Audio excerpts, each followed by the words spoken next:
Everyone, welcome back to Jack Stand Driveway. As you can see, we got the jack stands on the driveway, which means we got a new project going. We just installed the Primitive Racing subframe spacer on the 2010 off-road Forester. It's pretty easy to do. Take tires off, attach the brake line extension, put the jack underneath the differential, so that way when you take the old bolts out, one bolt at a time, by the way, take one bolt out at a time, replace it with a longer one, but do not just thread it so that it's snug, right? Then loosen these slightly, loosen the new bolts so that way it'll drop down a little bit, and then drop the jack. Do that a few times until you get it right so you can fit the spacer on there. And remember, one bolt at a time. No bolt, there should always be 3 other bolts in at one time. Do not take them all out, because then this whole thing will shift forward and it'll just be a big old mess. This one also needs to be undone right there. And it's very, very easy. It's the easiest thing we've done so far. Even painting the grill was harder than that because you had to tape everything.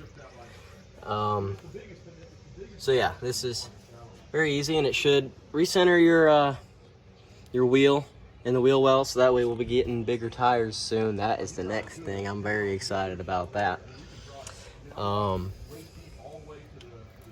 Yeah, it's pretty easy. Just make sure you put the jack stands up, chocks under there, you know, all the safety stuff. And the jack on the differential is the most important thing, because otherwise your entire subframe drops to the ground and then you got a problem.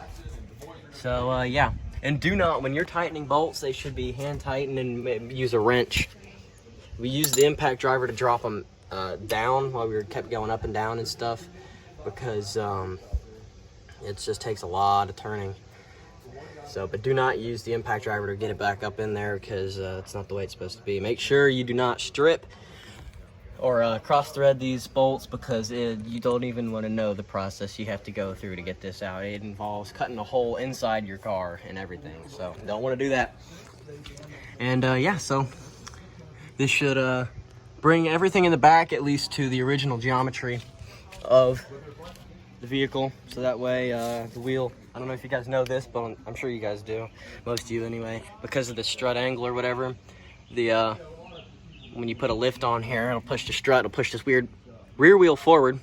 And with my generation of Forester, the trailing arm right here can't put a spacer that drops it down, so you have to do a subframe drop, which is great. But I think the best part about it is you get to put stickers. I just added 10 horsepower right there. Anyway, if you have any questions about this, let me know in the comments. And until the next video, thank you guys for watching. See you next time.